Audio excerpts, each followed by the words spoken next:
নমস্কার বন্ধুরা, আজ 15ই আগস্ট আমাদের দেশ ভারতবর্ষ স্বাধীনতা লাভ করে। কিন্তু আমাদের দেশ ভারতবর্ষ ইংরেজদের হাত থেকে স্বাধীনতা পেলেও আমাদের মতো নিরীহ মা বোনেদের স্বাধীনতা এখনও নেই। তাই আমি ভাবি যে এই স্বাধীন দেশের মা ও বোনেদের কি স্বাধীনতার দিনের পর দিন যেভাবে আমাদেরকে নির্যাতিত হতে হচ্ছে, এই মানুষরূপী রাক্ষসদের হাত থেকে নৃশংসভাবে হত্যা হতে হচ্ছে, এর প্রতিকার কি?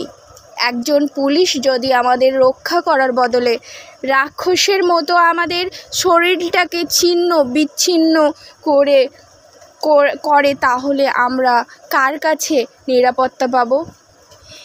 এর উদাহরণ আরজিকর মেডিকেল কলেজ, যেখানে একটা জুনিয়র ডাক্তারকে নৃশংসভাবে হত্যা করা হয়েছে। সেই